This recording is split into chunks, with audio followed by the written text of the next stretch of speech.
This program contains adult content. Is there a God? Big atheist. Really? What, am I an idiot? Come on. That yes, it would be nice if you could throw your sins and your responsibilities on someone else. But it's not true. It looks like far-left lunacy. I don't believe that it's true that religion is moral or ethical. You don't need to follow anybody! It's not human intelligence! If someone doesn't value logical consistency, what logical argument are you going to give them that will demonstrate that they should? Welcome to the Godless Revolution.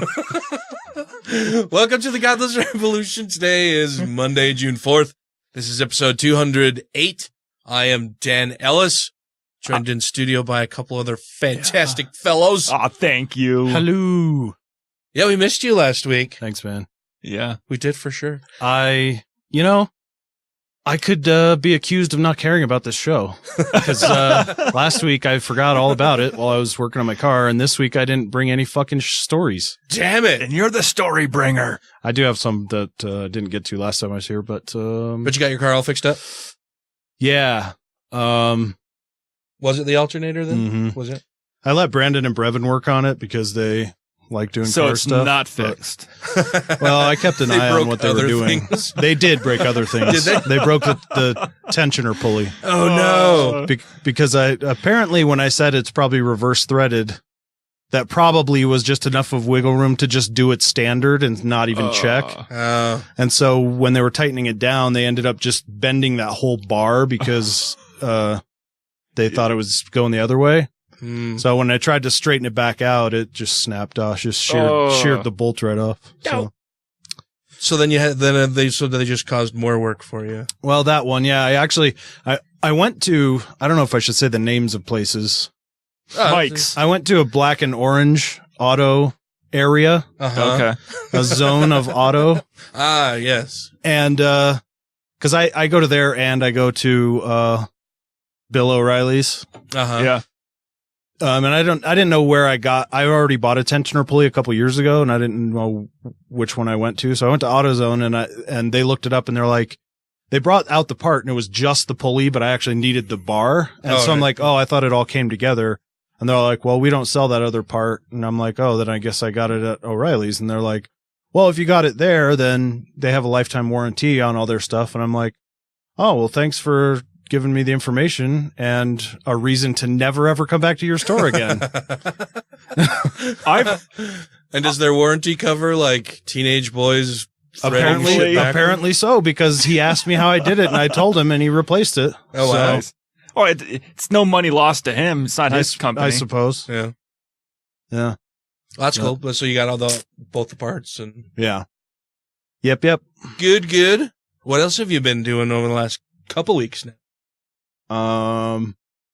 Been doing some gardening and I decided to start drawing all over my car for some reason. Oh, yeah. So that's been fun. Do you have the drawing? Are they out there now? No. I'm in Danielle's car tonight. So what are you drawing on your car? Dicks. Just a bunch of random shit. Yeah. Mm-hmm. What are you drawing on it with? Marker. Yeah. Like Sharpies. Oh, so it can be removed? Oh, no. No. Oh, Sharpie. Oh, sorry. I was thinking dry erase for some reason. Oh, no. Yeah. It's been a long few days. Permanent stuff. Oh. Well, you'll have to bring it next week so I can check it out. Oh, you got a picture here. There's a monkey and some flowers. That's the Very Bad Wizard logo. Oh, nice. I like it. And this looks like it's on the rear quarter panel. Yeah. Very nice. I like that. Have you checked out the, I sent you the that looks badass. RSS feed for another one of the shows that we're supporting. Oh yeah. I've already listened to all their stuff. Yeah. It's good stuff. It is good. It's very Bad Wizard like. Yeah. Yeah. I actually get the two shows, confused sometimes. Yeah. I could see that. Between Embrace the Void and Very Bad Wizards.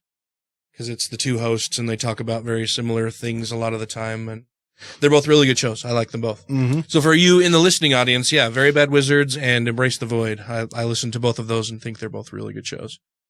Oh, what have you been doing? More video fun? Yeah?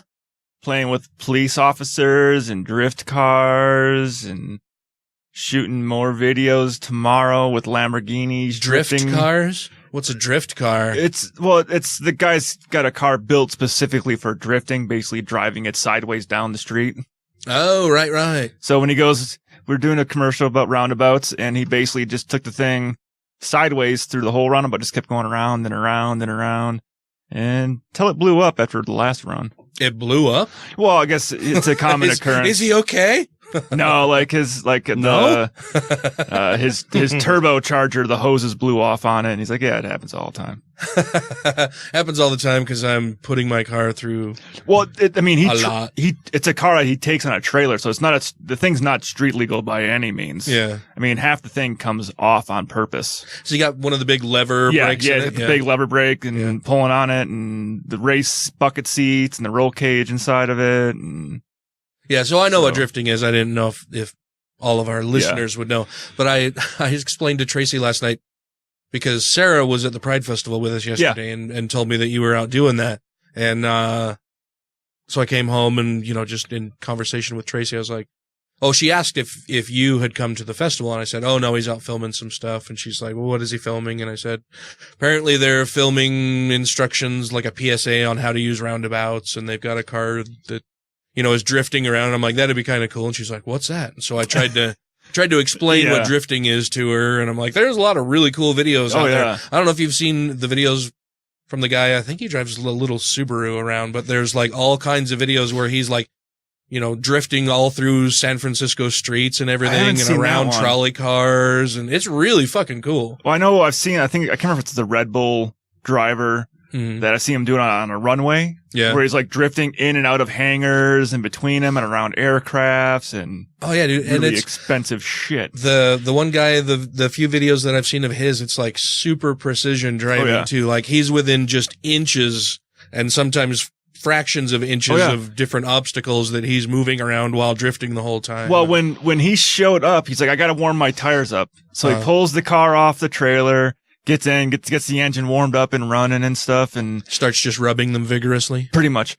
No, but then he takes it, and there's the light poles with the concrete around him, like little island, and he's literally doing a donut around the island, keeping his bumper like right next to the concrete. And from his back bumper to the front bumper, if he was off by a few inches, he would have been on the curb. Oh yeah, dude, it's nuts. And I'm like, this is his fucking nuts, like how warm-up. well they know their vehicle and how big it is and everything. And he's just doing it. He just nonchalantly gets off, and that's how he warms his tires up. And then he gets out, and he's actually taking a temperature reading of his tires, make sure, okay, yeah, I'm good to go. Oh wow. Do a bigger drift. So he was legit. Yeah. Warming his so when tires they do up like and taking measurements drift competitions and stuff, do they need like tire fluffers? Yeah. In between. Honestly, no joke, they do. Yeah.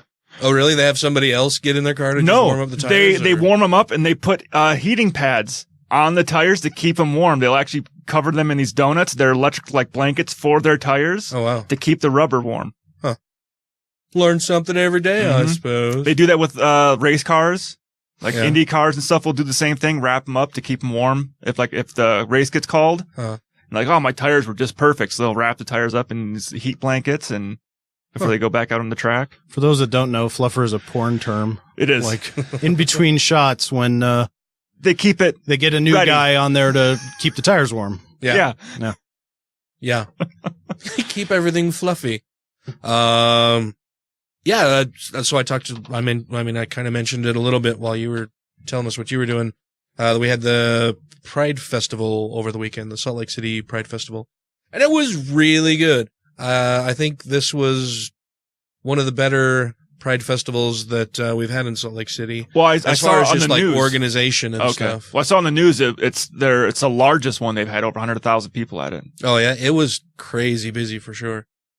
We did a lot of business, and we were right across from the Episcopal Church's booth. I saw that in that photo you put up.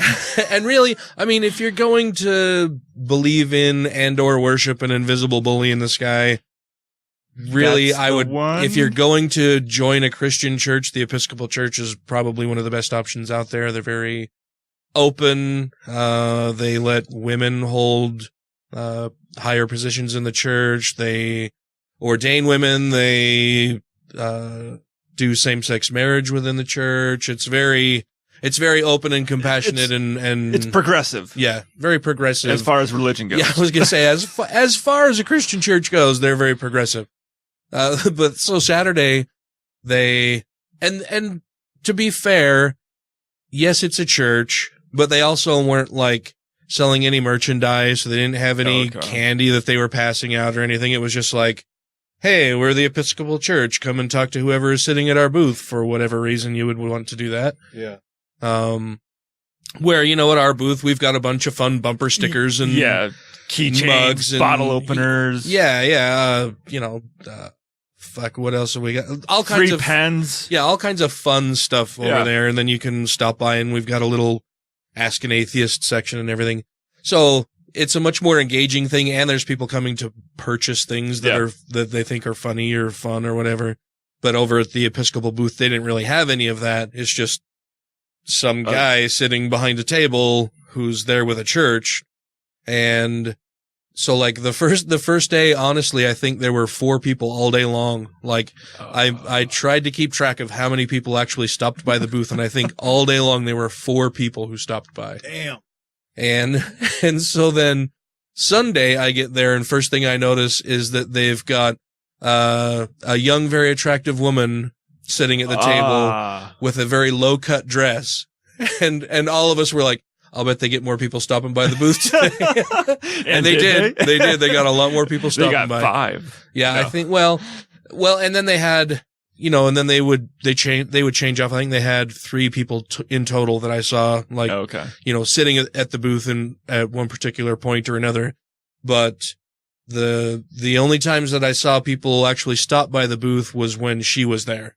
It wasn't when it was just the guys sitting there, which was kind of funny, but, we had, she's just like, excuse me, God's up here. And she seemed really nice. We waved and everything. I didn't go over and talk to him. I meant to, and I kept forgetting or getting too busy to do it. But yeah, it was a great Pride Festival. We had tons of traffic at our booth. It was pretty much nonstop and steady both days. I was very tired. Yeah. After the first day, after both days, but yeah, I mean, just packing all the shit up, sorting through it all, getting it organized, taking it there, unloading it, setting it up, and then selling stuff to people all day long, having conversations with people. I had a bunch of really, really cool and fun, conversations with people both days. Saturday in particular, just, I was working the table and talking to people, and, there were 2 or 3 times just throughout the day where my voice was just gone, like it stopped functioning for a little while and I'd have to recover for a little bit. That's probably why I sound a little hoarse today, maybe too. But yeah, it was just, I love the Pride festivals because everybody walking around is just happy to fucking be there. Yeah. Happy to be in contact and in close quarters with a bunch of people who are just there to celebrate them for being allowed to be who they are. Yeah. Where they can travel the entire festival grounds and just feel free to be who they are. They don't have to hide the fact that they're gay or lesbian or trans or anything like that. They can just be who they are as an essential human being and be there to support other people who are doing the same thing. And so it's just this giant love fest of just people being happy to be there and to be out and to be free from all of the other judgments and shit that comes along in regular, quote unquote, polite society. Well, I just love the fact that the Pride Parade gets more attendance than the Days of 47 Mormon sponsored parade. Oh yeah, that's awesome. Yeah, we didn't march in the parade this year, but we did attend the festival. I think we may do both next year. We'll have to see how the pricing goes because they're just, every year it gets more and more expensive. Yeah. And it's not like a little bit more expensive. It's not a difference of, it's not like they're going up, $5 or $10 or $15. It's like hundreds of dollars of difference year over year to participate in these things. And it's just getting very, very expensive. Yeah. I hope that there are people at the Utah Pride Center who realize that is going on And sure, they do this as a big fundraising campaign for them every year, which is perfectly fine. I have no problem with them doing that. And I think it's good that they do it, and it's good that they can raise a lot of money doing it.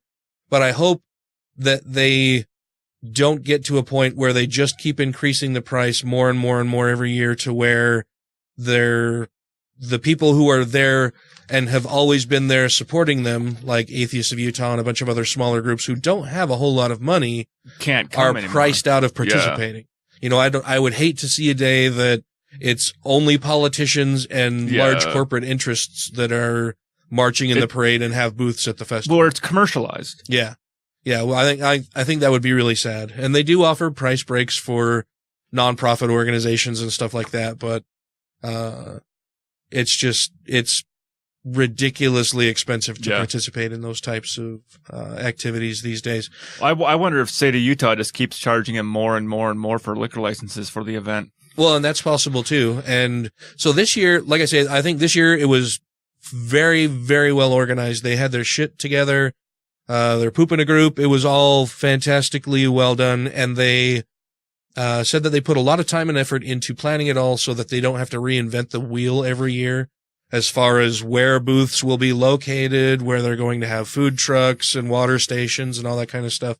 They did a whole lot of pre-festival planning so that they can reuse this particular setup year after year going forward, which I'm really, really happy that they did that and that they did such a good job with it. It was really, really well run. The one caveat to that is that apparently this year there was something that changed in the state's liquor laws where, you know, typically here in Utah, you have to have a closed off area. It has to be fenced off so that you can't take alcohol outside the venue area. And then you have to go to one location to get a wristband. Yeah. You know, you're ID'd and you get like a wristband so that you can then get in another line to go and purchase alcohol. Yeah. And so when the festival first started on Saturday, I kept checking around all over I went to all of the different beer and wine stations and then went out to the main Pride, the booth from the Pride Center at the main entrance, asking them where to get a wristband, and nobody knew. And then one person that I spoke with said that they weren't sure how they were going to handle it because there had been a change in the law to where now in order to even issue a fucking wristband to somebody, you had to have gone to a class and be certified in how to check IDs and you had to be certified in order to give people a fucking wristband in order to purchase alcohol at a different location. It's a machine. And so, no, they didn't. Well, they didn't have card readers or anything. Okay. Like they couldn't just scan your ID. And so they weren't sure how they were going to handle it. And for hours at the start of the festival, nobody had any idea what they were going to do, which is okay because here in Utah, you can't serve alcohol before 11:30 or something like that. But apparently they got it figured out and were able to do it. But that was the one thing that and for the logistics of getting everybody there, setting it all up, that is a very niggling little complaint at all, and especially when it seemed to have been something that was out of their control. Yeah. And that they didn't know about. Yeah, it sounds like the Utah lawmakers who have nothing better to do are trying to make it harder and harder and harder at every step to just be able to go out of their way to make sure they're not accommodating to adults. Jack Mormons and homos. Or anybody else who wants to drink Satan's urine. Yeah. But yeah, it was a great time.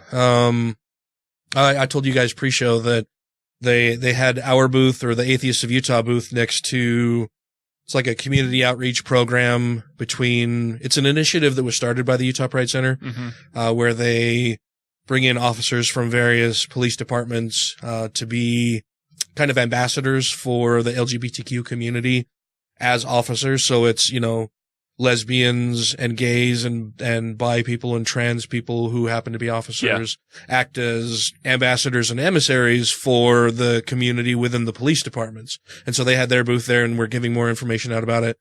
And there was a food truck there that sold, like, they called it donuts, but it was basically fry bread with frosting on it.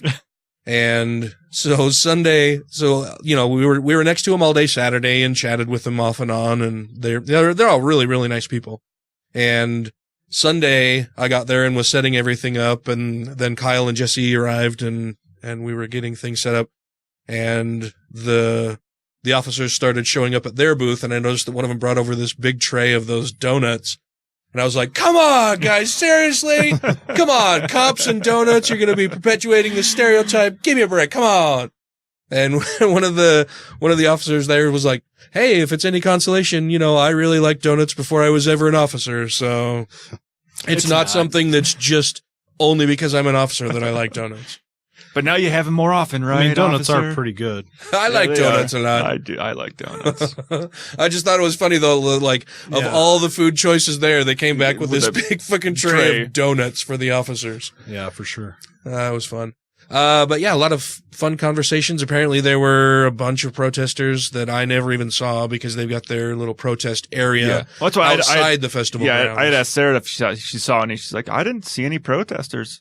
Yeah, and the only negative interaction that we had all weekend was some woman who came walking by, and like it was a I don't know, some weird religious walk by. She's just I'm talking to somebody like Jesse and Kyle were running the merchandise portion of the booth, and we're selling stuff to everybody, and I was talking to people on the Ask an Atheist side, and so I was talking to somebody having this conversation, and I just kind of hear, like, in the background, somebody yelling and everything. And I turned around just in time to see this woman walking away, still yelling something, and Jesse's just standing there like, okay, thanks. Okay, okay, okay, okay, okay, okay, okay, bye, okay.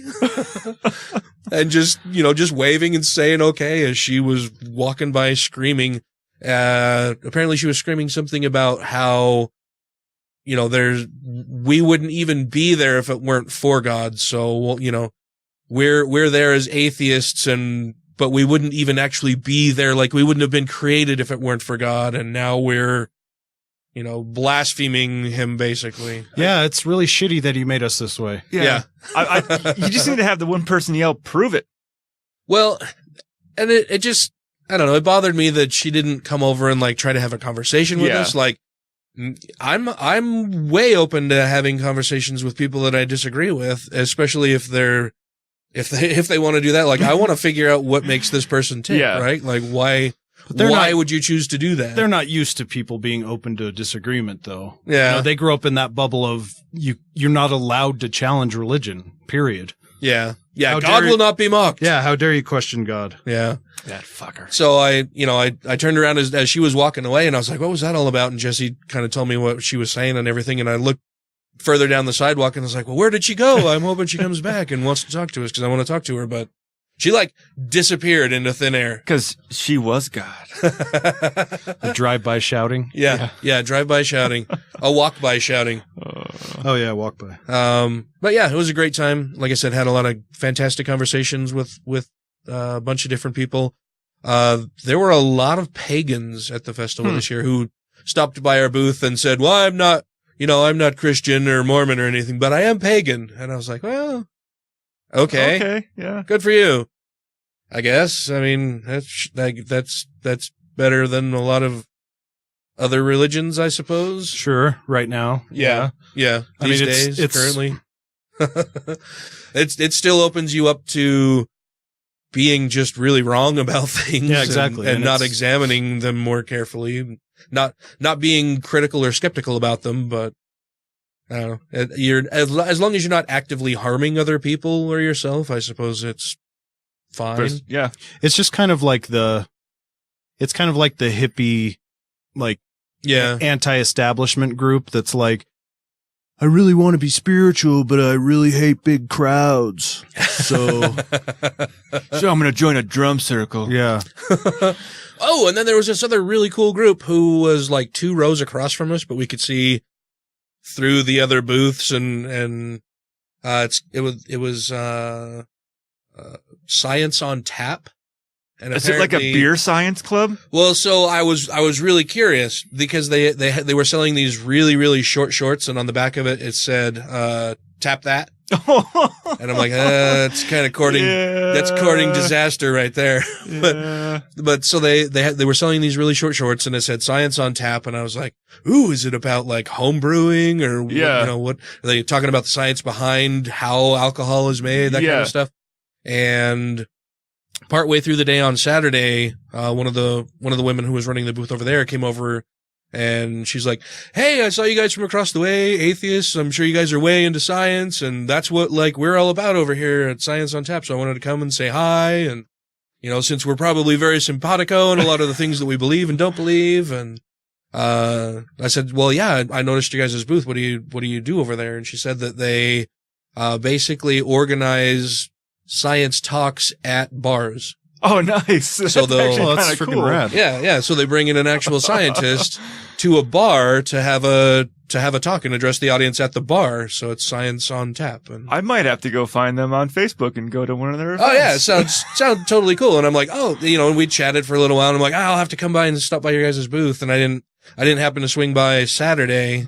But then Sunday, when I was out looking to have my beard glittered, I walked over to their booth and I'm like, I'm so glad you guys are here. So I didn't come over yesterday. And so I signed up, to get more information from them and said, we'll have to have you come on the show and talk more about it. Cause that'd be fun. Yeah. Yeah. And they're local and nice. I was like, yeah, you should come over and be on the show. And she's like, oh yeah, that'd be so much fun. I really look forward to it. So they'll be a guest eventually. Cool. On the show, which should be a lot of fun. Should we talk about some other stuff? Yeah, let's see what's fucked up in the world. Some major fuckeries? All right. My name is Mandisa Thomas, and I am the founder and president of Black Nonbelievers Incorporated here in Atlanta, Georgia. You may find us at blacknonbelievers.org. You can also find me on Patreon at patreon.com/Mandisa Latifa. And you are listening to the Godless Rebelution.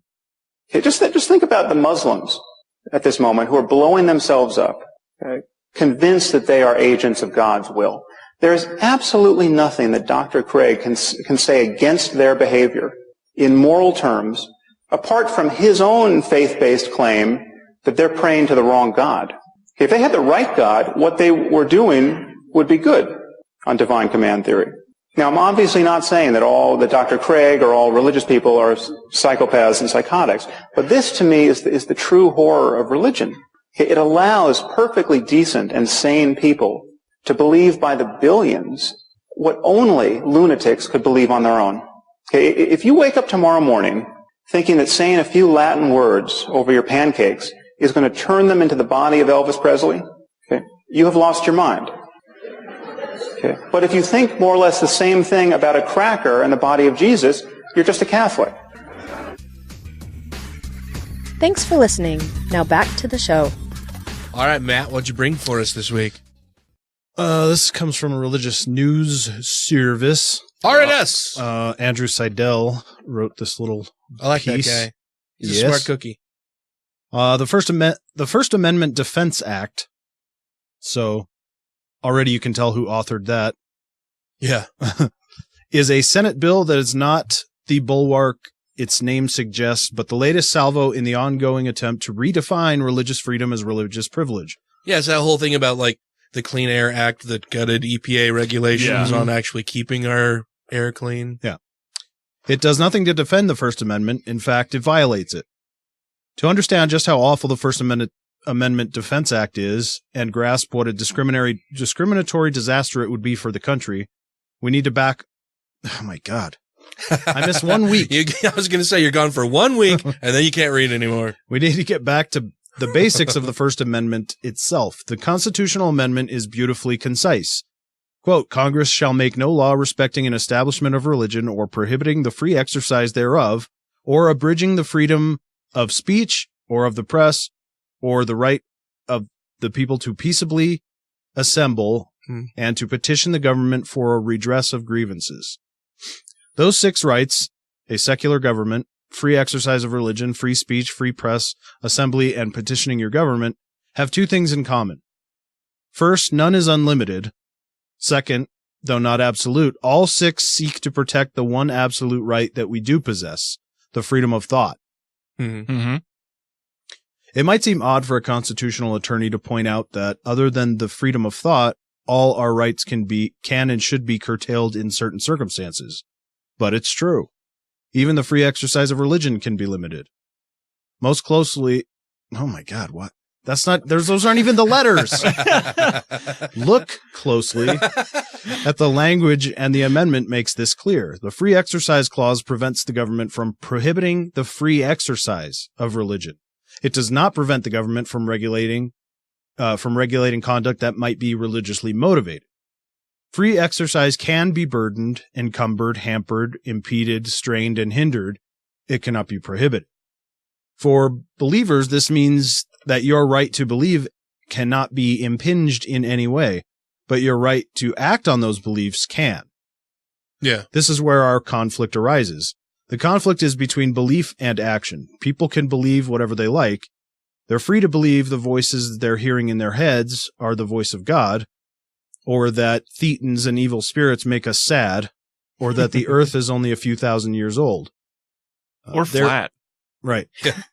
They're even free to believe, as the owner of a Colorado cake shop does, that a guy named Jesus was a carpenter and that he wouldn't have made a bed for a gay couple.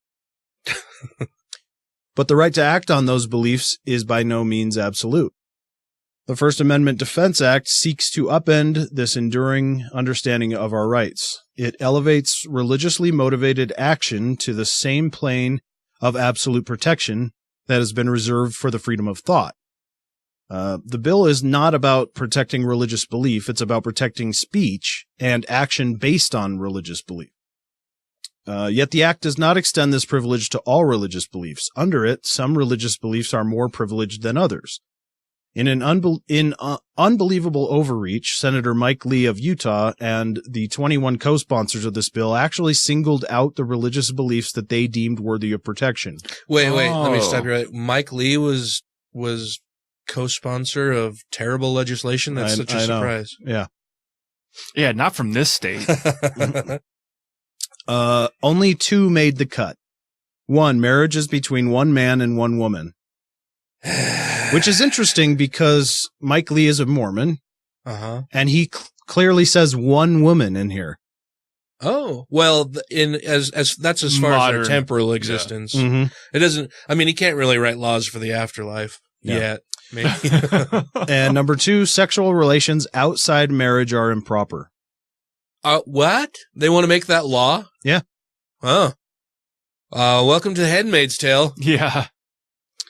Singling out specific religious beliefs for entitlement violates rather than defends the First Amendment. I read that with a weird emphasis, but with a weird emphasis. As the two chosen beliefs make clear, the First Amendment Defense Act is not about the First Amendment. It's about legalizing discrimination against LGBTQ Americans in the name of God. Mm-hmm.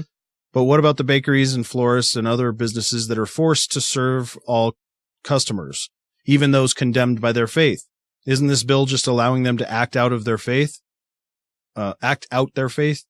Remember, the right to act on religious beliefs is not absolute. Thomas Jefferson and the Supreme Court, writing 100 years apart, used the same obvious example to prove this important point: human sacrifice. Yeah. If people believe in a God that God is commanding them to sacrifice their child, as has been known to happen in the Bible, do they have a right to act out their faith? Obviously not. They cannot. They can believe the command is real and divine, but they are not exempt from laws against murder because of that belief. Nobody is telling bakeries or florists or any business that happen to be run by a Christian that the owner cannot hold or even express those beliefs. But just as belief is not a license to murder, it's not a license to discriminate. Or shouldn't be anyway. Yeah, well, it is now. But we have anti-discrimination laws because without them, businesses can and have made second-class citizens of entire races, religions, and nationalities. Bigots have often justified discrimination by invoking their religious beliefs. Jefferson told us, quote, "The legitimate powers of government extend to such acts only as are injurious to others. But it does me no injury for my neighbor to say there are 20 gods or no God. It neither picks my pocket nor breaks my leg." Close quote. If religion mandates picking pockets, breaking legs, or discriminating against other citizens, it comes under the purview of our secular law. No belief, no matter how fervent, and no law, no matter how slyly named, should change that. There's no religious right to infringe the rights of others. The First Amendment Defense Act is a bad bill. It should die a quiet death in the Senate Judiciary Committee, just as it did in 2015. Sounds like it was named by Frank Luntz. He's the one who came up with shit like the Clean Air Act. How are you going to argue against an act called the Clean Air Act? Mm-hmm. And it's all wordsmithing a particular narrative that, he's done a lot of damage to politics and regular decent political discourse. And now it bothers me because now he's, seen as this great and wonderful political pundit with a really fucking terrible hairpiece, who conducts polls asking people questions about, why they think the way they do, when it's like, dude, you're responsible for a lot of the reasons people have such shitty thinking about things like this. He's a dickhead. Yeah. I don't like Frank Luntz. And I wish that they would stop having him on respectable news programs. Like, send that guy over to Fox News and he can talk his fucking ass off. So I mentioned Handmaid's Tale while you were talking about that, and it reminded me that during the Pride Festival, one of my cousins, I don't know how the first and second cousin and once removed and all that bullshit. Yeah. God, he's a fucking ogre. Oh yeah, dude. Yeah, Frank Luntz is terrible. So I'm at the Pride Festival and I always just call her my cousin Sherry, but it's Jesus, how are we related? It's my grandmother's sister's daughter. That's third? I don't know if that's like first cousin once. I don't know how that shit works. And Tracy's explained it to me several times and I'm like, yeah, I don't really fucking care. Yeah. So I never remember. And then I have this conversation all the time. We're like, I don't know how it works. Just draw a tree. Even though Tracy's fucking explained it to me several times now, I don't really pay attention because I don't care a whole lot. So my cousin, Sherry, was at the festival with her wife and, they stopped by and we're just chit-chatting and everything. We start talking about different television shows that we're watching. And I was like, oh, are you guys watching The Handmaid's Tale? And they're like, oh, yeah, it's so good. And I said, man, we were watching it the other night. And I turned to Tracy and I'm like, this is fucking terrifying. And Tracy turned around and she's like, oh, really? It's scary for you? It's terrifying for you? This is terrifying for you? And I'm like, oh, yeah. Me, the large, white, straight male, still find this terrifying. Well, yeah, it is still terrifying. Yeah, it is. It's wow. Are you watching this season? I haven't seen season. I still gotta finish up season 1. I listened to it as a podcast first. There's a podcast for it? Before the season 1 came out, we did a podcast, an audio drama podcast of The Handmaid's Tale. Oh, I didn't know that. At the end of it, they said, hey, now stay tuned or look for it in the future on whatever channel it came out on, or on Hulu. Yeah, it's a Hulu exclusive show. I'm like, oh shit, they're making a show about it. Then it was like 6 months later, the show came out. Huh. I didn't know that. Season 1. So I already know exactly. Season 1 was, and the audio drama were the exact same thing. Oh, okay. But they didn't do a season 2 of the audio drama. Yeah. Yeah, it's fucking terrifying. And so many of the things that go on, they've started, inserting things from our current political climate into the show and stuff.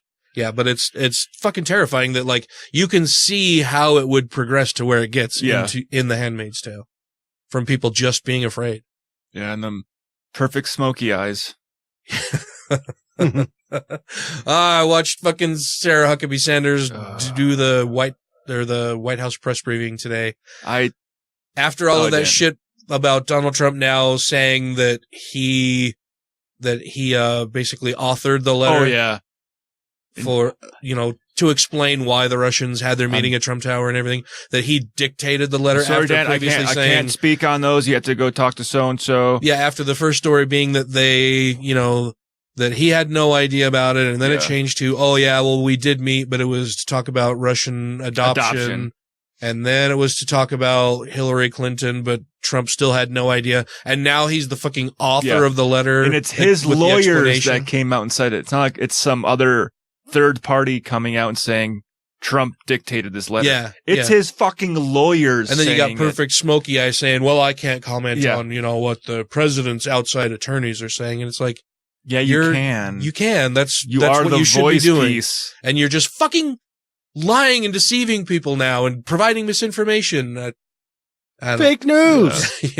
Yeah. Fucking awful shit. Although I did watch Wolf. She has a new TV show on Netflix. Uh-huh. Not that good. Michelle Wolf. Yeah. Yeah. I was hoping for more. I've seen the ad for it, but I haven't watched any of the episodes. It was me and Sarah tried watching it last night, and we both were like, not terrific. Yeah. She does like fake commercial ads for stuff, and then throughout the show, it just keeps getting more extreme with the commercial on the same subject line. Oh yeah. And I'm like, I've seen some of her stand up. She's funny. Just the show is not hitting the mark, and it's new. So maybe she just hasn't found her rhythm yet. Yeah, I usually try to give shows like I'll watch 3 episodes, and if I'm not into it after the third one. Well, this was number 3 comes out next week, so we'll see. It's a weekly show, so it's current. Huh. So Well, yeah, it maybe just wasn't. I'll probably wait for a little while to see if other people let me know that it's worth my time to watch.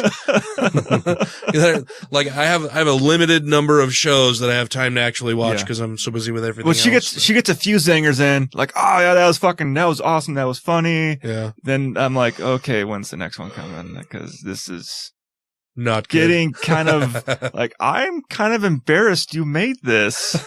I feel a little bit bad for you. Like, 'cause this is not good right now, what you're doing. Hi, this is Megan Kennedy. I'm a speaker with the Satanic Temple. You can find me on Twitter at 6 Moments, and you're listening to the Godless Rebelution. And why should they take offense that I don't believe in their God or any other God? And I'd say to them, tell me the reasons why you don't believe in all the other gods, and that's the reason I don't believe in yours. And I've got nothing against people believing in God at all, in fact, if it, did make you a kinder person, if you only did good things in his name, then great, but there's the rub.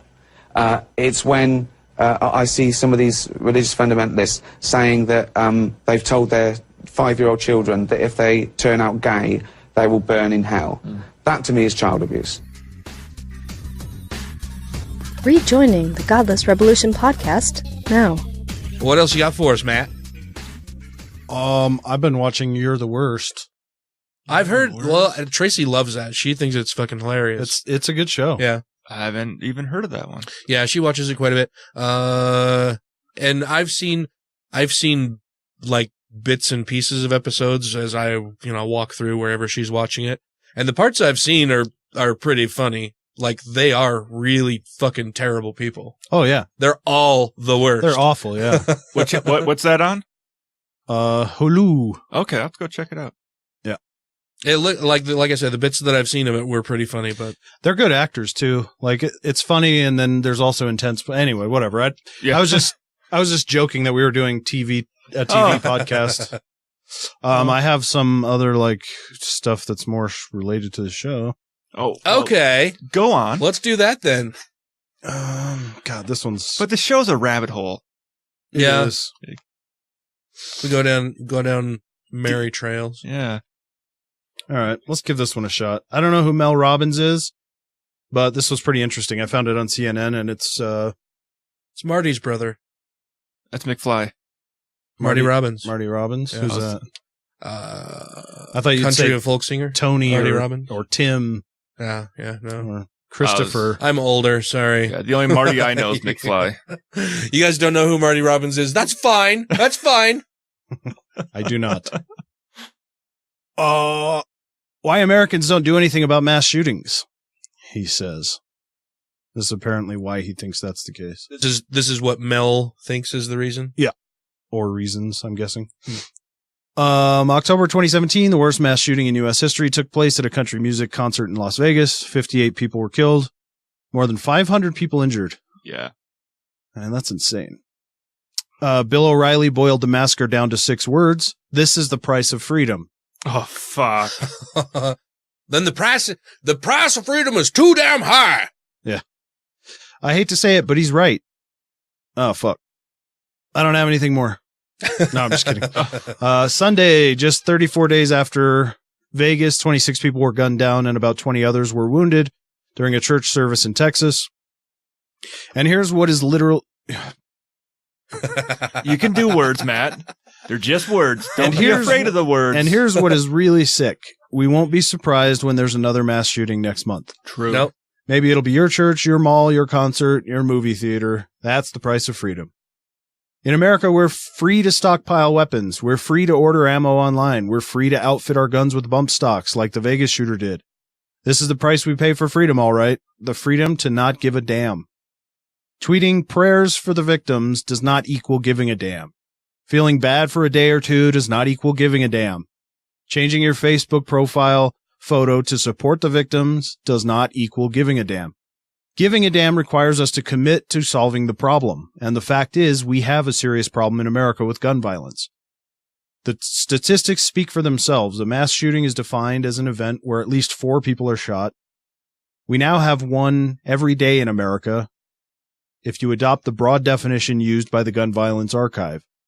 In fact, Vegas wasn't the only mass shooting on October 1st. It was just the biggest. Mm-hmm. There was one outside the University of Kansas on the same day.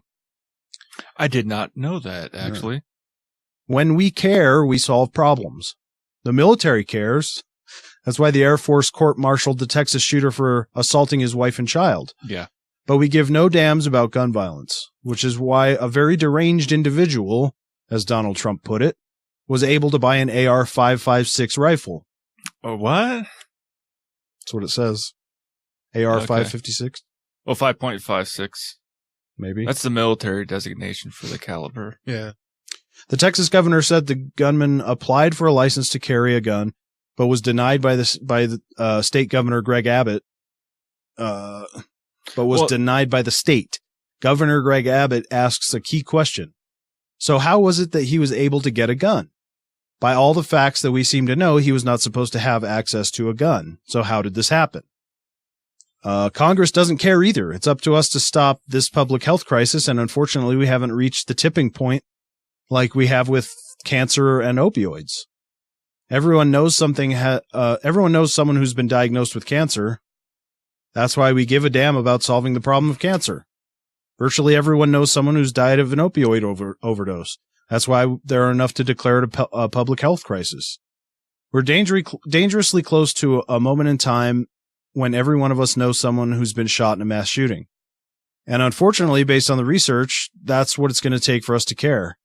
It has to become personal. Why the apathy? Until gun violence impacts your family directly, you won't care enough to do something about it. There's a ton of research to explain this apathy. After World War II, the famous Cambridge psychologist J.T. McCurdy studied an interesting phenomenon about the bombings in London in 1940 and 41. He found that people affected by the bombings fell into 3 categories. Those who died, those who were a near miss, who closely witnessed the horror of the bombings but lived, and those who had a remote miss, people who may have heard the sirens but were removed from the direct scene of the bombing. Here's what's interesting. McCurdy found the people who witnessed a near miss were deeply affected by the bombing, while the remote miss group felt invincible and even excited.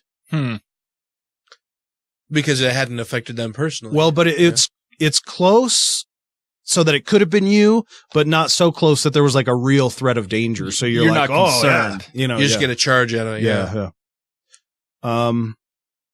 They were far enough away from the event and had survived, leading them to feel invulnerable and no longer scared. Until you've experienced a near miss, it's easy for your mind to compartmentalize mass shootings that you hear about, thinking they will never affect you. A great example of this is country musician Caleb Keeter, who performed at the concert in Las Vegas and experienced a near miss. He now cares. Mm-hmm. Yeah, changed his mind about it. Wrote up a whole big Facebook post and had a bunch of fans come and shit on him for changing his views, for being open to changing his mind about something. Yeah, those are remote miss people. Yeah. But our political leaders won't change their minds when they're even involved in a shooting. Yeah. Keeter says, quote, "I've been a proponent of the Second Amendment my entire life.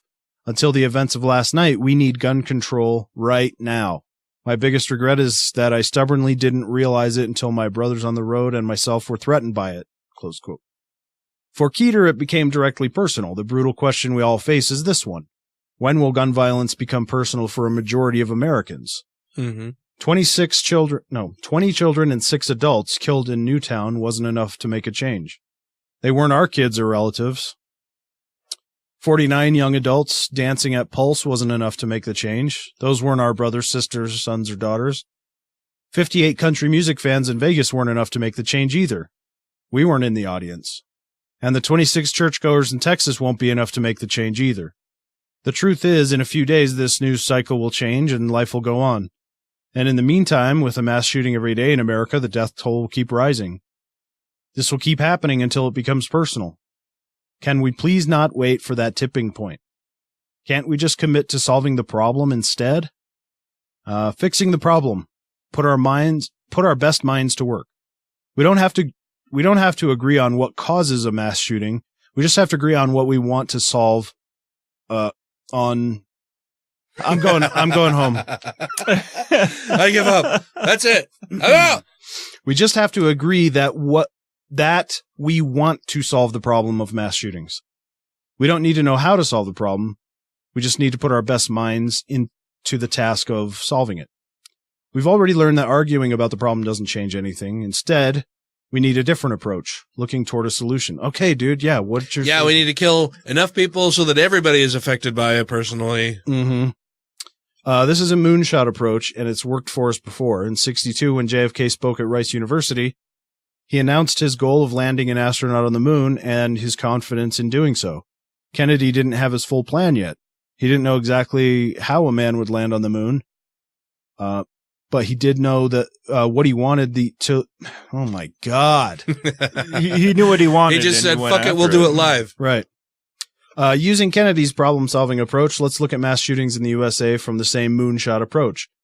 Imagine if we said that by 2025 we wanted to be a nation that led the world in having the least number of mass shootings. Based on how divided we are now and how many tragic shootings happen in this country, that vision may seem as difficult as landing a man on the moon. Creating this vision is a start because then we can work backward and make it happen. And we must start. We must admit that we have a problem and we want to solve because it won't. Yeah.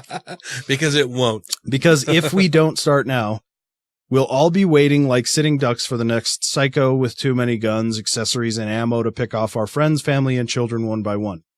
You'll face a direct hit, then you'll care. There's an answer to this problem. How about we take the moonshot right now and commit to solving it? And just imagine it's 2030 and on the news, a headline flashes onto the screen. USA has been free of mass shooting for years. Here's a look back at how it happened. That'd be nice. Yeah. Why does it take so long? Why does it take so long, and why does it take something to affect you personally in order to have a better or more? Well, it's probably just part of our psyche. Well, yeah, but I mean, like, I don't have any relatives who have been shot in a mass shooting, and I think most people don't. But there are still a lot of people who recognize that we have a real fucking problem. I was going to say, I think that's much more of a conservative mindset problem. Yeah, that for people who think in terms of conservative ways, it's like, I don't fucking give a shit. That ain't my problem. Well, I think it's also just out of sight, out of mind kind of thing. It might be people or not the verbiage is wrong to them. I'm getting words wrong too right now. Fuck my brain. I'm having trouble formulating the thoughts in my head. That's the whole point of our podcast, is to get words over in my brain to people's ears. They're not coming out the right ways. In a sensible way. I was watching Vice News had a student from the Texas school that was involved, or he was one of the students in the art room when that shooting happened. Yeah. And they asked him to go out and tape around his town with his friends, because it's a very conservative town. And a lot of them like, oh, fuck no, we ain't giving up our guns. This ain't changing anything. Tape around his town. The videotape. Like interview people in his town. Okay. Record, friends and that kind of stuff. And he was recording one of his friends. And he's like, we don't need any gun control. We don't need that. It's not what's going to solve the problem. We need better background checks. We need more accountability from gun owners. And like, dude, That's what gun control is. I think a lot of people equate it when they hear gun control or gun reform to take my guns. Yeah. That's that we need more direct control over your personal guns. Yeah, where it's more of, hey, there needs to be more laws set in place on how you can acquire a firearm and what you are allowed to do with it, how you store that firearm, training you're required to have for it. So maybe it would be better to say that rather than gun control, we need better regulation. But people don't like that word either. But don't you just wish that we lived in a society where people had enough integrity and good sense to say, and empathy to say, look, we have a major problem. I'm happy to give up my fucking hobby. I'll figure out something else to jack off on. so that kids don't continue to die. Yeah. Well, that would be the optimal thing because the problem is I do want to take their guns. Yeah. I want to take all of them. Take them all away because a lot of these guys aren't supposed to get guns anyway. They don't fit the criteria, but there's 1 million fucking guns in their whole neighborhood, in their house they live in. 5 other people in their house can get guns legally. Mm-hmm. So they go buy them, stick them in a drawer. Well, now the guy that that shouldn't have access to it, that these laws are actually working on, they're not working because he could just go and pick one out. It's stupid. Everyone has to get rid of them. The only country I can think of that actually has 100% zero guns allowed for their citizens, as far as I know, is Japan. You can get guns in Japan. It's just really fucking hard. It's got to be really, really fucking, because that's, I don't know but citizens can get them, but it's just, yeah. But other countries, like people say, well, Australia got rid of all their guns. Like, yeah, they did, but citizens are still allowed to have certain types of firearms and possess guns underneath certain criteria. People in Europe are still allowed to possess firearms underneath certain criteria. And they have like maybe one shooting a year, someone getting pissed off at a friend and shooting their friend or something. Yeah. Nowhere near the levels of gun violence. I mean, but the thing is they have Anders Breivik, but but that's a one-off. But they also have a lot of control over how you are able to get a firearm, possessing them. Mm-hmm. I know some countries don't even let you have them in your house. You're allowed to own a firearm, but it has to be held in like a police station, and you have to sign it out and sign it back in when you want to go hunting or shooting. Yeah. It goes into an armory. Yeah. So, I mean, those countries that already have all those laws in place already prove, hey, guess what? In countries that have guns and have really good gun control measures, don't have shootings. Yeah. Yeah, because they have measures put in place to make it extremely difficult for someone to get a hold of a gun that wants to do something bad with it. And yes, you can do damage with a car. You can do damage with a hammer or a fucking baseball bat or a knife or whatever the fuck you want. But who has say, killed, who has wounded 500 people with a fucking baseball bat or a fucking car? Babe Ruth. Oh, no, wait. No, that was home runs. Okay. Well, it's funny, because I posted a meme out on our Facebook page. Yeah. Well, it wasn't even a meme. It was just a tweet from somebody that I posted out on our Facebook page, and it said, I captioned it and said, words are fun. You should use as many of them as you can, but it's from somebody on Twitter named Thomas_Violence. Never heard of him. And it says, I love little cultural differences like how Americans are super offended by the word cunt, and that's referring to Michelle or B. Samantha B. Samantha B. calling Ivanka a cunt. Yeah, calling Ivanka Trump a cunt. So he says, I love little cultural differences like how Americans are super offended by the word cunt, but here in Australia we're super offended by school children being slaughtered with automatic weapons. And I thought that was funny. Yeah, that is funny. Because I like to use the word cunt, and I'm also upset about how many of our school children die and how many are afraid to go to school because they don't want to get shot. Yeah. Yeah, because it happens here more. One time is too many. Yeah. And it happens here a lot. So I posted that out there, and then your mom, Ryan, I know. commented, I saw this. And so I'm sure that it was just because your mom commented that one of her friends. No, I'm actually fairly certain that this guy's a coworker of hers. I think she can correct me if I'm wrong, but that's what I thought when I first saw it. Well, so after he made his comment, I was like, well, who the fuck is this guy? So I went and looked at his profile, and the only mutual friend we have is your mom. Yeah. So he comes along after your mom commented and said that she's not so offended by that word anymore, but I'm horrified that we let our children get slaughtered and can't find a simple fix for it. Then this guy must have seen, in his feed that Laurie Duffy commented on something. So he comes over and he's just like, simple fix, hire veterans to be security at schools, 1 vet per 100 students, jobs for our vets, highly trained for an issue should it arise. And then in quotation marks, make America great again. Make America great again. Wait, what was the Texas church shooter? Oh yeah, a vet. So I was just like, even simpler, get rid of guns. And so we have this little back and forth. And then, like, separate from our back and forth, your mom just commented and said, Travis, you have no idea who you're up against, but it's fun to see you try. I thought that was kind of funny. Because this guy's like, well, one of my comments that I made to him was just like, have you had this conversation? Dude, you're not talking to somebody who's not a gun owner, who hasn't been around guns, who hasn't researched it, who hasn't done a lot of debate about this. And you're talking to me like somebody who has never spoken to somebody with a different opinion on this. And then he just stopped commenting. Yeah. I did like the comment that Jessica left that says, most veterans are way overqualified for low-level security jobs. We don't take care of our vets as it is, much less pay them what they are worth. Right, yeah. And this guy basically wants to turn them into Walmart greeters with guns. Yeah. Yeah. Yeah, and they're it's possible that they're going to be dealing with PTSD issues. We don't want to put guns in their hands and have them around kids. Yeah. We don't want to have our kids feeling like they go to school in a prison. Yeah. I mean, there's just a whole bunch of reasons why that's a bad idea. Yeah, why it's not quite the simple fix that he Mm-hmm. simple-mindedly figured was and not the only case. that, but we can't even get cops to do the job when they're hired for that exact purpose. Oh yeah. Yeah, we have police in the school who are supposed to be there for that kind of thing. Yeah, who are cowering behind cars and behind walls and, Well, actually the video came out of that officer.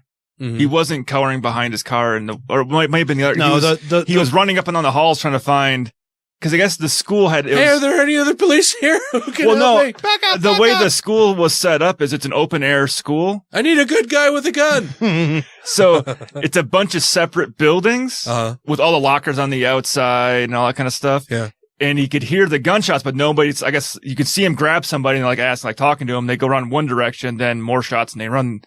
They're trying to find, hey, where the fuck is this happening at? Oh, where's all the sound and commotion coming from? And, I guess so.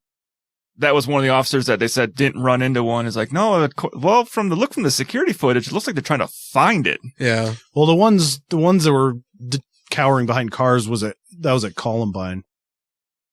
Yeah. Well, and they had officers like a couple of the first responders who showed up to the school stayed outside at their cars. Yeah. And that's rather than going in. That's the which writing may be policy or whatever. A lot of that is policy because the writing's starting to change a lot for that nationally to try to write it. So hey, just go balls to the wall in once you get your boom. You're there. Go in. No more sitting outside. You made me just think of that terrible song and the video. Have you seen the you put your balls to the wall? Have you watched the? I haven't. We'll have to watch that during one of the breaks. Yeah, even for us, they were talking about taking us through a SWAT medic course. Yeah. So that if there was a shooting nearby and our guys responded to it, we would go in with them. So basically you have the cops in front and people, first responders, the EMTs and the medics falling right behind the cops and going to victims as soon as they come to the door. People filling in behind them. Yeah. Yeah. I did. I'm getting really tired of having the gun debate. I know. Which sucks because it's the apathy that we see with politics. It should have been settled in the 90s. Just shitty behavior overall. Like it's just so common that people are like, oh yeah, this thing again. I'm wore out. I'm tired of talking about it. Yeah. Well, and you have to start over every single time you get onto an ammo file and have an argument with them. Yeah. They start out with all the exact same stuff, you know, and you got to start at the very beginning and then work your way down the same exact argument. They're parroting all the bullshit they've heard, all the same nonsense. That's why with this guy, I'm like, dude, I've had a lot of these conversations, and the way that you're commenting here makes it look like you've never, ever had a conversation who disagrees with you. Well, it's like, I think I've said it before. In the it was like 1920s or whatever. Guy throws a stick of dynamite into a fucking school, single house school, kills a bunch of kids. Dynamite's harder to get. Yeah. 1995 becomes harder to get. Oklahoma City. Yeah, I was gonna say that was gonna be the third one, but then I was gonna say like 1930s and 40s with the mobsters and gangsters using fully automatic fucking Tommy guns and or 50s when they're using the BAR, all these fully automatic machine guns. Well, what happened? Fully automatic machine guns are you can still get them, but it's extremely fucking hard to get one. They're really super expensive, so you can't just go buy one off the shelf anymore. Yeah, then Oklahoma City. Yeah, your average citizen can't just walk into a gun store. Walk into a gun store. Yeah, Oklahoma City using easily accessible AMFO and mixing it with diesel from the fucking farmers market. Now that's illegal. Well, I don't think they get diesel from the farmers market. Well, they probably do. I mean, have you seen some of these country farms places? They grow diesel out in their fields. Well, they have special diesel, but it's chemical free and oh no, it's got more chemicals in it. Non-GMO certified. You haven't seen the what is it? Organic. The red diesel. Organic diesel. You haven't seen the red diesel? Well, yeah, that's for use on farm. Well, yeah. So I was saying they might sell at the farmers market. Well, I don't know if you guys know, but I worked at Flying J. Oh, okay. Which is I didn't. Or was a large. Yeah, they got sold to someone else now, didn't they? Yeah, they used to own a refinery here. They may still own the refinery. No, I don't know, but they owned a refinery here and pipelines and had several, gas stops, convenience stores, truck stops. Trucker. and so I worked for them for a couple of years, 2 or 3 years, maybe a little bit longer. And so, yeah, I learned all about all of these things about different types of fuel and how it's refined and, what goes where, and that, diesel fuel that is sold for agricultural purposes. It's taxed differently. Is, for use at your farms and your tractors and shit like that is taxed differently. So it's a lot less expensive, but they also put a red dye in it so that you can't just fill up your diesel truck or semi or anything like that with it, because if the cops pull you over, they open up your tank and they're like, oh, you have agricultural diesel in your truck and we're going to give you a big fucking fine. That's why I knew guys that had full tanks in their vehicles. Oh, yeah? I knew one guy that he would have a plug he could basically put into the normal gas cap to where it was filled with a few gallons worth of diesel fuel. So if he went and checked it, he'd pull out his diesel. Yeah. But then he would actually fill the tank from somewhere else. With the agricultural diesel? You sneaky motherfucker. He also his family had a farm. Yeah. So he would just get the diesel from the farm. Yeah. And put it in his normal. Yeah. Well, and it's, truck. like I say, it's a lot less expensive than regular diesel because it's taxed a lot differently. If at all. It it depends on your locality, but. Yeah, so I know quite a bit about that. I'm not sure how we got on that. But. Oh, because of AMFO and diesel mixing in. Oh, right, yeah. You can get it at your local farmer's market. But typically when there's a horrendous... Ask your sister about that. Yeah. How they grow organic diesel. I'll ask. Yeah, or do lesbian farmers do that? Do they handle any of that, or is it? Well, they got corn, so they might be able to make biodiesel on their farm. Oh, okay. Ethanol. Yeah. Oh. But yeah, to your point, I mean, typically when there's a horrendous event that takes place where human life is lost, we do something to try to mitigate that in future circumstances to make it less easy for people to carry out the same type of thing. Well, even with other things, we do studies on them. Yeah. We had the National Highway Safety, the NTSB. Yeah. National Transportation Safety Board. They're like, hey, we got all these people dying in accidents. How do we prevent these deaths in car accidents? They actually made it be put on the medical reports, like for EMTs and paramedics when they show up, was the person wearing a seatbelt?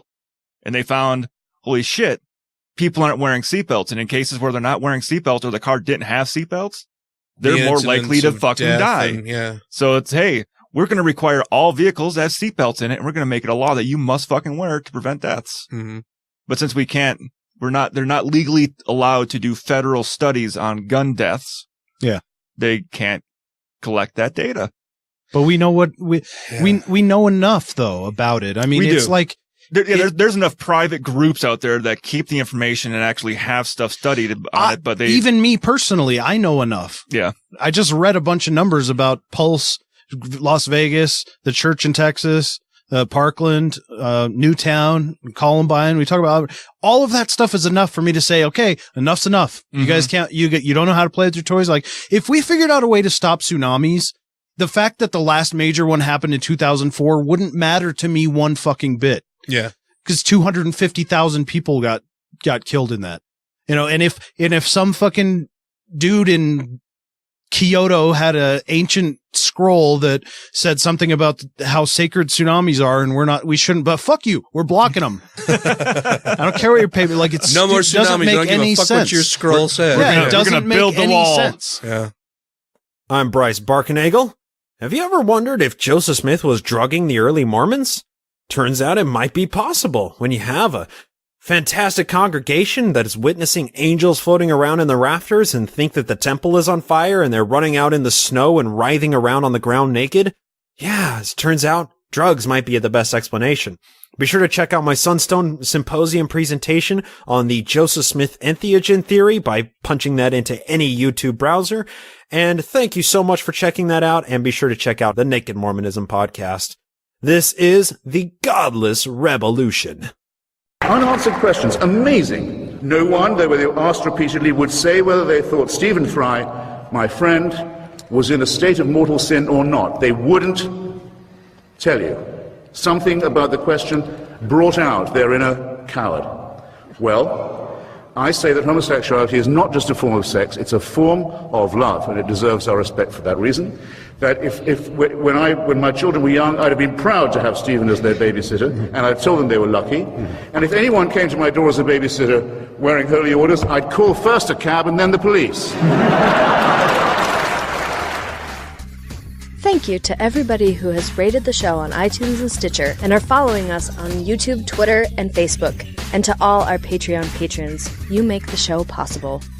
Vermont raised the age to buy firearms, banned high-capacity magazines, and made it easier to take guns from people who pose a threat. Oh, yeah. The first significant gun ownership restrictions in state history signed into law by the Republican governor. Ooh. Oh. But he's a Vermont Republican, so it's like a Texas socialist.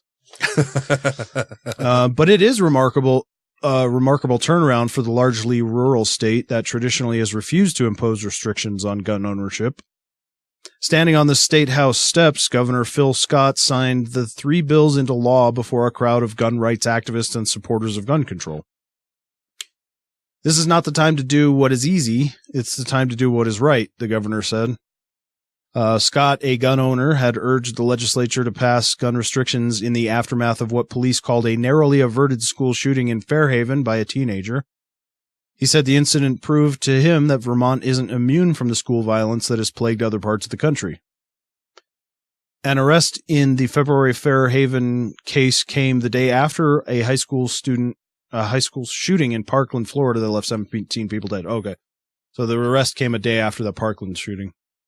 How was the kid? Was he like posting online, or did a friend report him in that one?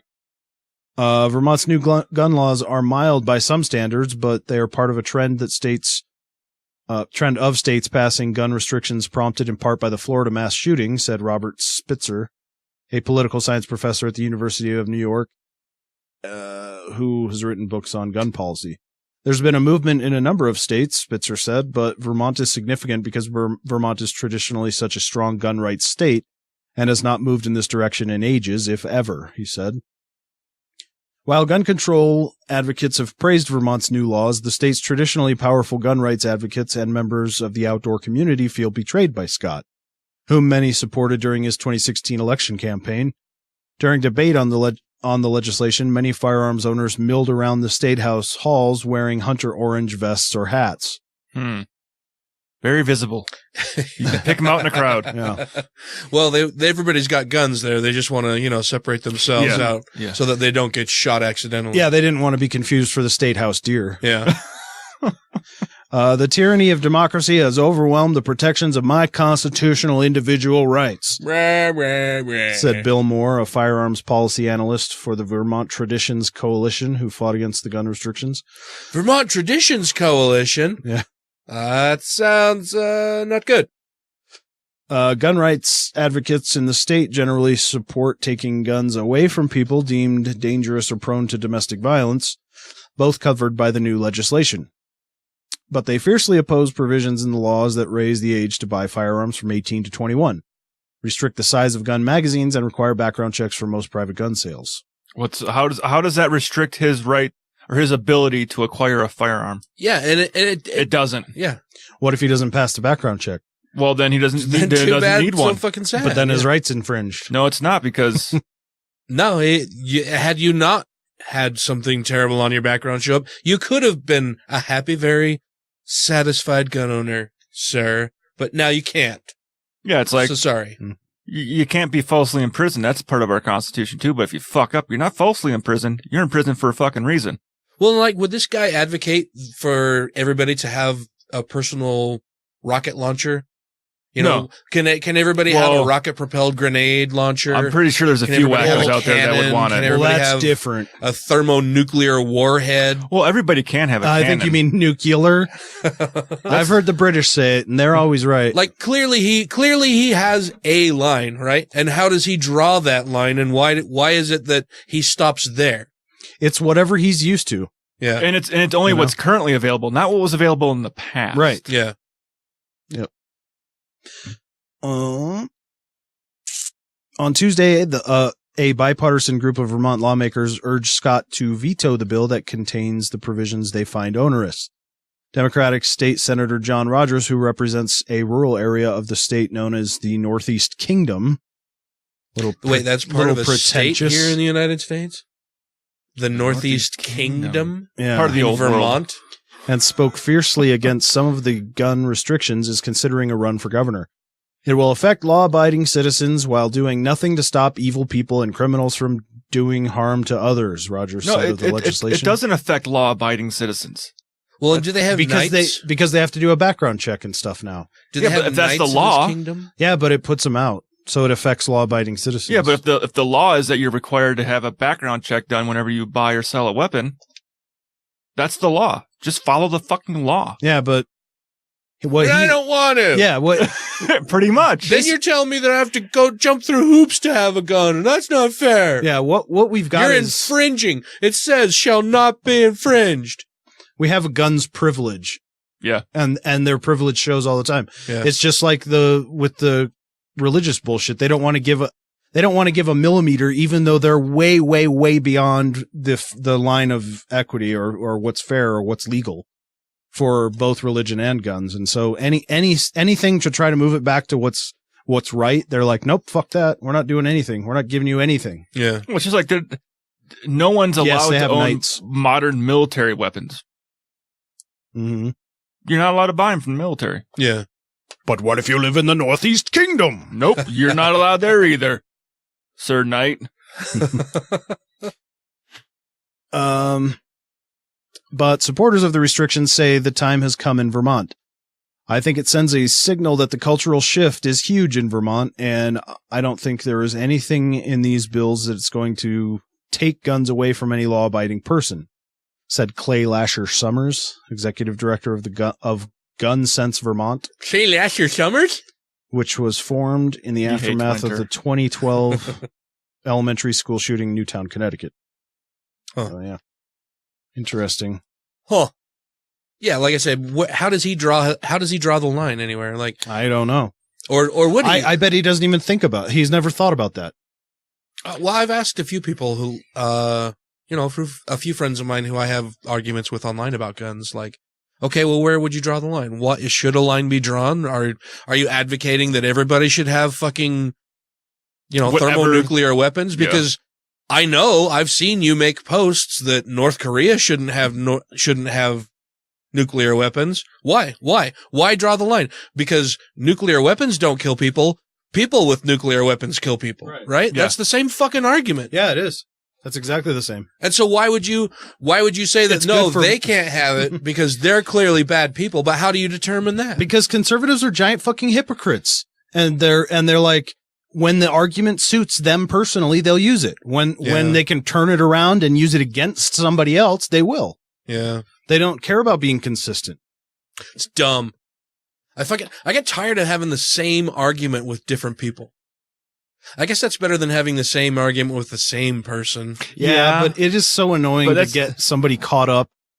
Somebody who's just like, it seems like they're just jumping in for the first time, and you're like, you got to do all this footwork to get them caught up to where the argument is now. And yeah, so let's go over definitions of what we're talking about. This word means this. This is what I'm talking about. This is a historical reference.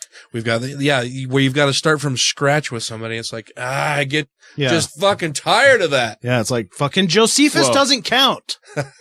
I had someone post that's my age and said, when I was a kid, AR-15s weren't out there killing people. I'm like, yeah, that's because you couldn't get one when we were kids. Yeah, and they fucking were. They just weren't in this country. Well, yeah, but I'm like, yeah, there was something called the Brady Bill, where you couldn't have an assault. Couldn't have an assault weapon. Well, technically, it's not even an assault weapon. It's, whatever bullshit. Well, that's it they want to too, argue about semantics, and it's like that has nothing to do with it. A guy will say that you can't call it an assault weapon. That's not a thing. But I got this sniper rifle over here. I'm like, well, you dumb fuck. Well, what is the word for tank in German? Tank? Is it? I don't know. Fuck if I know. Or Chinese or whatever. Whatever language, it's different. So the fact that they call it that word for that thing, now all of a sudden it's like, nope. Oh, see, that's not even a tank now because he doesn't even know what. Because he doesn't even use the word tank to describe it. Yeah, he doesn't know what it is. So that's not it. That's not even it. Yeah, it's like it's the dumbest fucking argument. I wasn't sure where you were going with that, but yeah, I get it now. Like, because you use a different word doesn't change the mechanics of it and how it operates or its purpose or what it's used for. But the bottom line of what we're like, and I used that when Todd Starnes, when I did that article a couple months ago, when Todd Starnes used that same fucking argument that liberals don't even know what words they're talking about or whatever. And I'll admit that does hurt credibility. Yeah. But the analogy I'd make is that, just because you don't know an NFL player's college he went to, all the teams he's played for, all the numbers he's had, what his 40-yard dash time is, doesn't mean that the NFL doesn't have a concussions problem. Yeah. They still have the problem and everyone can see that. And you don't have to know all of that information about one specific player to be able to talk about it. Guns are a problem. People are dying because of guns. I'm a lay person with guns and I see that and I should be allowed to talk about it. Well, and you don't have to know all of the intricacies in how chemical compound to create some sort of poison is created and know all of the background terminology for the chemistry involved to know that, hey, this poison is bad. Right. You shouldn't let people have this poison and be able to distribute it so easily. Yeah. Don't drink Drano. Yeah. Well, what's it made out of? Well, I don't know. Then you should drink it. But it kills you. Actually, then you don't know what you're fucking talking about. Drano is perfectly fine for people to drink. Well, one of Drano's main ingredients is lye. So yeah, that shit ain't good for you. No. Yeah, it's bad. Yeah. I didn't know. Is lye one of the main ingredients? Yeah. I didn't know. So Trump does drink it. Drinks in all the lies. That's why it dissolves stuff in your fucking pipes. Dude, have you seen that fucking YouTube video? The guy that does the drink the gallon of bleach challenge? No, you gotta be fucking lying. Because you know how they have the try to do the gallon of milk or whatever? Yeah. He tries to drink a gallon of bleach. It's bad. It's not good. We might have to watch this between segments. Yeah. Yeah. Let's take a break because we got to go watch something. Okay. Hi, this is Dr. Hector Garcia, author of Alpha God, and you are listening to Godless Rebelution. Just because they're offended by someone being gay, it doesn't mean they're right. It's a strange thing that comes out of being gay is a choice. No, being gay isn't a choice. You know, I want to go, well, go, you try it then. If it's a choice, have a go. See how much you like it, you know. If you have questions, comments, concerns, compliments, corrections, criticisms, or concepts for content, contact the show via email at godlessrebelution@gmail.com, by text or voicemail at 330-81-REBEL, or Twitter the twatter at TGR Podcast. Thank you! Yeah, you think it's fake? I think it's fake. I think that video was 100% fake. Yeah? Yeah. What makes you think it was fake? Just because of the cutaways? I think it's fake because when he takes the first... Because you're I'm sure most of our listening audience knows, but in case you don't, Ryan does a lot of video shooting and editing and... Yeah, so I but think he also brings us fake news sometimes. What? I think once. I only brought fake that news... would still be sometimes. What's one time? Sometimes would be inclined that it's more times. Well, if you have one part of a thing, is it still something of this larger? Is it still a part? Or is it just of one this part? thing? Yeah. But it's still something of the larger whole, right? Yeah, but it's not a whole lot of that whole. It's one of the whole. Well, we have a large hole, I think is what know. I'm saying. Okay. So in the video, you'll notice when he takes the cap off, it's already been taken off before. Oh yeah, he didn't have to take the seal off it. There's normally that tinfoil tinny thing in there. Yeah. He didn't crack that seal. Well, I mean, he could have just prepped it for the video. He's made a lot of videos. Yeah, he could have prepped it with some water inside of it for the first shot. That's possible. So in the first shot, he takes it's quick up and quick down, and he kind of runs around. He's like, I got it in my eyes, and they're washing his eyes out. When he comes back out, so they cut away from it after they cut away from that. Well, then he goes to the sink, and they cut away again. Yeah, and now the shirt he's wearing has bleach stains on it. It would be way easy to take buy two of the same shirts. Yeah. Pour some bleach on the front of one shirt and not the other shirt. Or even just the same shirt because we don't see him in it. Yeah, he could have done that 5 hours later. Put some bleach on it, let the bleach do its thing. Now I go back out and wear it. Well, bleach acts pretty fast on stuff. I've worked with bleach a lot in different things, and you get a drop of it somewhere and it'll start bleaching stuff immediately. And the guy could have chosen to wear a dark blue shirt so the white or bleach color showed up, so that it showed up more easily. Yeah. So he wasn't in a white t-shirt or a gray or like a light colored shirt. Yeah. So those cuts there made me kind of think, I'm like, well, that could be easily faked. And then when he comes back out to chug it, he basically does the whole thing all in one go. Yeah. Without any issue. You don't see the liquid inside of it until he starts throwing up, and he's throwing up a dark red liquid to make it look like blood. Yeah. So it's quite possible that the liquid inside the jug that he was chugging was red. Was red liquid, like a red Kool-Aid that he's drinking, which since he's chugging a lot of it, and if you drink a lot beforehand too, to induce vomiting, he's just vomiting up the same red liquid he just drank. Yeah. Well, and you couldn't drink that amount of bleach and without not stopping. go to the hospital. Without going to the hospital and not stopping. And then you also pointed out the friends. Nobody seems concerned. That's the kicker for me. He's sitting there They're all puking, nonchalant, vomiting up all this massive amount of blood. And the one guy's just milk. like sliding and casually sliding him a glass dude, of milk. Drink some milk. This will cure your bleeding internal Well, and the other thing is systems. Blood that comes up from your GI tract isn't red. It's usually more of a brownish color. Because it's mixed with other stuff. Well, it's like a GI. That's older blood. Yeah, well, a GI bleed. If it's his esophagus and, it would have been, his stomach. But that looked like red fucking Kool-Aid. Yeah.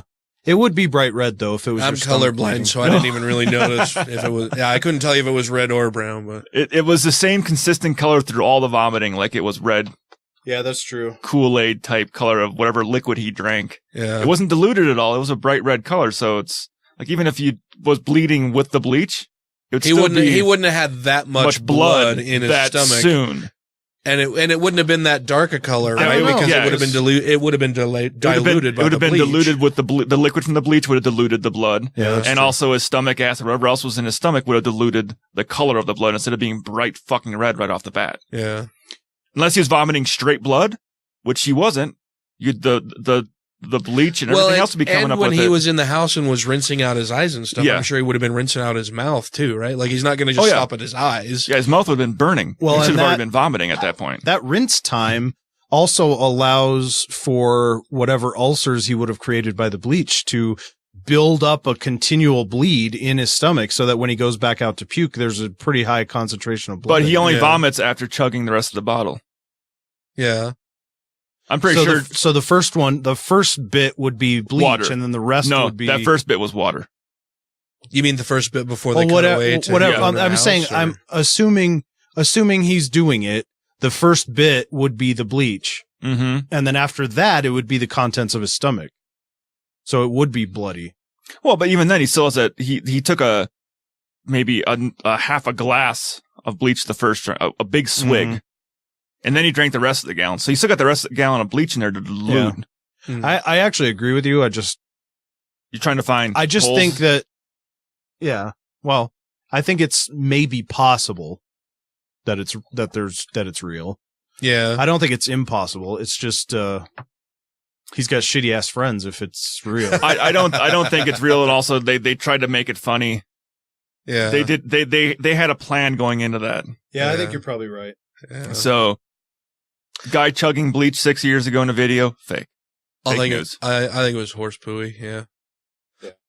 That'll wrap it up for us this evening. We're all tired, and we actually have already recorded the Patreon portion on accident, kind of, sort of. Wait, now you're telling everybody else the trick.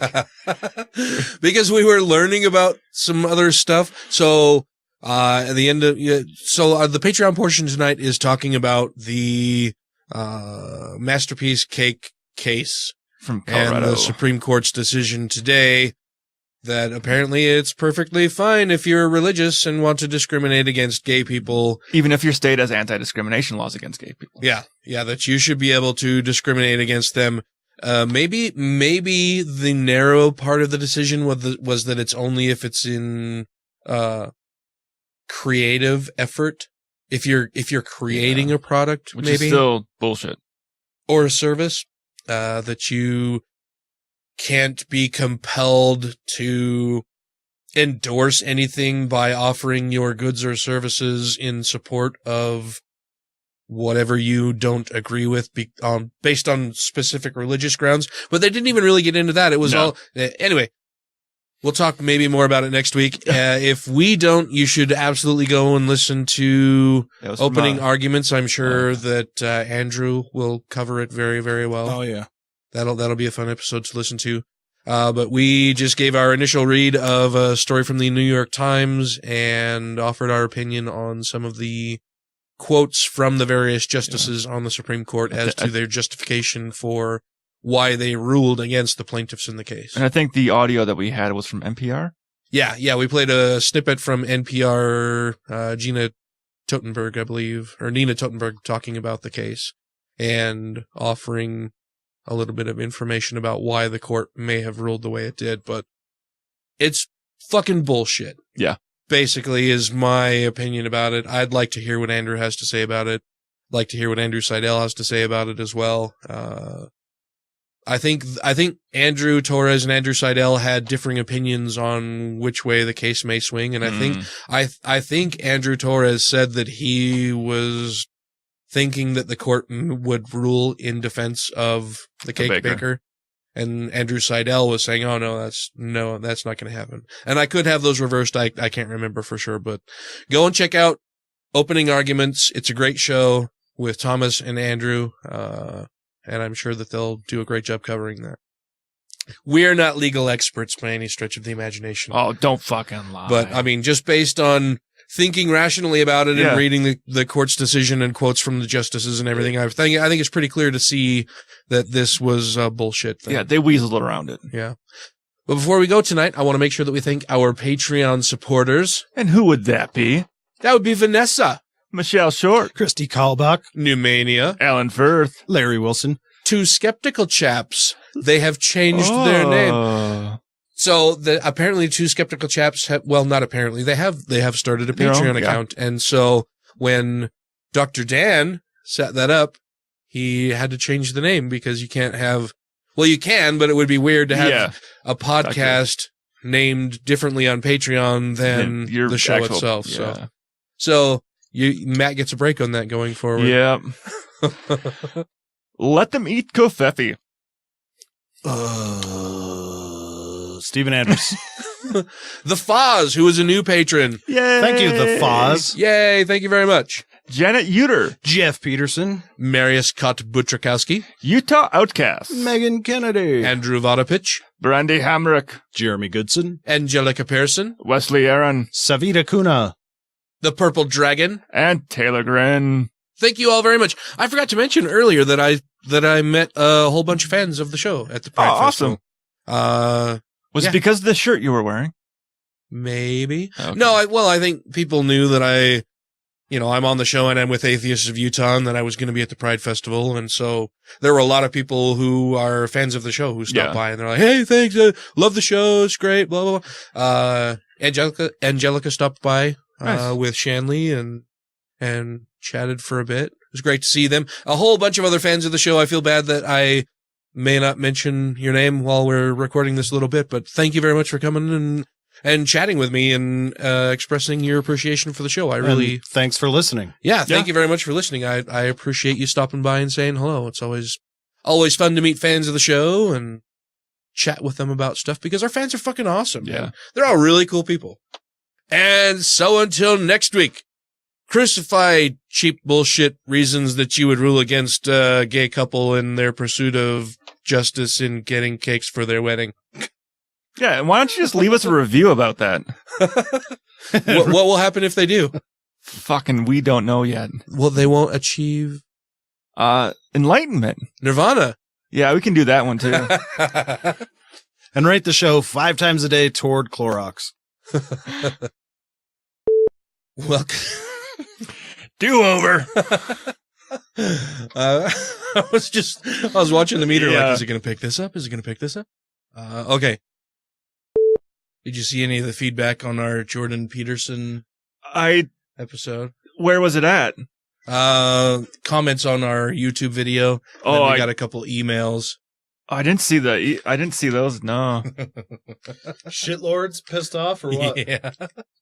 Basically, and this one guy wrote like this giant long comment, and I read all through it, and I'm like, remove. And so then he sent us an email with a whole bunch more, and I'm just like, delete. And then he sent another one. I was like, oh, really brave, you fucking pussies. I'm just like, I'm delighting in the fact that this is making him so fucking mad that he spent all this time, and I'm just like, delete. Bye-bye. Grow up a little and use your mind, or stay a hypocritical pussy. And I'm like, yeah, I'm glad I didn't waste my time fucking engaging this guy, because he's clearly just an asshole. And then there was this other guy who was he was the first guy to comment, so I replied a little bit back and forth with him, and then he went away, and then this other guy came on and started making those long comments, and this guy was liking those comments and everything, and then I just removed him, and I was like, that just makes me... I'm doing this for my own personal entertainment, removing your long, drawn-out bullshit comment that I know is going to piss him off that he spent so much time creating it, and I'm just like, bye-bye. What if I've got to kill a bar? A bear's out in my yard. I got to kill a bear. Go back in your fucking house. Stay out of bear country. What if I need to protect my pregnant wife because there's a bar out in the yard and wants to come in the house? I would tell him that's the price of freedom. Yeah. Guess what? Bears get hungry too. Your wife is a sacrifice to the bear. He's not hungry anymore, and you're safe. The bear gods will be appeased one way or another. It's the circle of life, Simba.